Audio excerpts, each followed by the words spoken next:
24 அதற்குள்ளாக படவு நடுக்கடலிலே சேர்ந்து எதிர்காற்றாய் இருந்தபடியால் அலைகளினால் அலைவிட்டது. நம்முடைய ஜீவிதம், நம்முடைய வாழ்க்கை, நம்முடைய குடும்பம் எதிர்காற்று அதிகமானபடியினால நம்முடைய கப்பல், நம்முடைய வாழ்க்கை அசைவுண்டாகிறது. சில நேரத்தில் கடவுளுக்கு அசைய பண்ணுகிறார். பூமியை குலுக்கி பார்க்கிறேன்னு சொன்னார் இல்லையா? ஒரு அசைய பண்ணுவேன், கடலை சமுத்திரத்தை அசைப்பேன், பூமியை அசைப்பேன், வானத்தை அசைப்பேன். நம்முடைய வாழ்க்கையிலே பயணம் நல்லாதான் இருக்கிறது.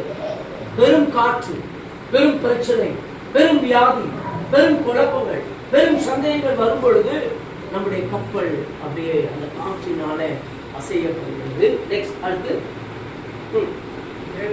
இரவு 4ஆம் ஜாமத்திலே இயேசு கடலின் மேல் நடந்து அவர் இடத்திற்கு வந்தார். ஆமா, அவர் கடலின் மேல் நடக்கிறதை சீசர்கள் கண்டு கலக்கம் அடைந்து ஆவேசம் என்று சொல்லி பயத்தினால் அலறினார்கள். ஒரு கொந்தளிப்பு வரும் பொழுது தெய்வம் வந்தாலும் நம்ம கண்ணுக்கு தெரியாது. நல்ல விஷயம் தான். நம்ம பயங்கரமா வேதனைப்படும் பொழுது ஒரு மனுஷன் வந்து நம்மளை ஆற்றினா கூட அது ஆறுதல் பண்ணலாம். கொஞ்ச நேரம் இருக்கும், அடுத்த நிமிஷம் ஓ அவருக்கு என்ன அப்படி போயிருவாங்க. இதுதான் சீசர்களுடைய குழப்பங்கள், குடும்பத்தினுடைய குழப்பங்களும் இதுதான்.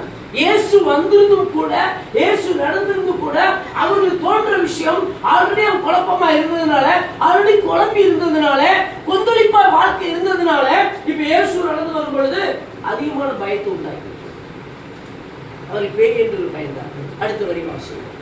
உடனே இயேசு அவர்களோட பேசி, ஆமா, திடன் கொள்ளுங்கள், நான் தான், பயப்படாதீர்கள் என்றார்.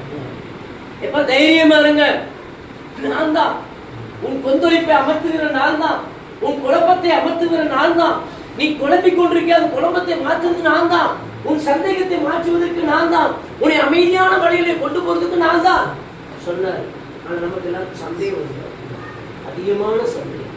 தெய்வம் கொடுப்பாரா, தெய்வம் ஆசீர்வதிப்பாரா, தெய்வம் இதை செய்வாரா, தெய்வம் அதை செய்வாரா, கேள்வி வருதா?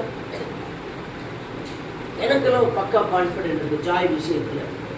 பக்கா எழுதி வச்சு டெய்லி அந்த கவர் எடுப்பேன், பெட்டிஷன் எடுப்பேன், வாசிப்பேன், ப்ரேயர் பண்ணுவேன், உள்ள வருவேன், திருப்பி பெட்டிஷன் டெய்லி இப்படி சாட்சிதான் சொல்ற, தப்பா நினைச்சிடக்கூடாது. இப்படி செய்யும் பொழுது திடீர்னு ஒரு சகோதரி எனக்கு நம்முடைய சபை விசுவாசம் ஃபோன் பண்ணிச்சு. ஆனா என்னென்ன நடத்திட்டு இருக்கீங்க, போய்கிட்டு இருக்க மக்களே, பத்திரிகை அடிச்சிட்டீங்க. இல்ல மக்களே, எத்தனை பத்திரிகை? 1000 பத்திரிகை. ஏன்னா ரேட்னா 15,000 ரூபாய் நினைக்கிறேன் ஒரு பத்திரிகை, 15 ரூபாயோ 1350 பைசாவோ வருதுன்னு நினைக்கிறேன்.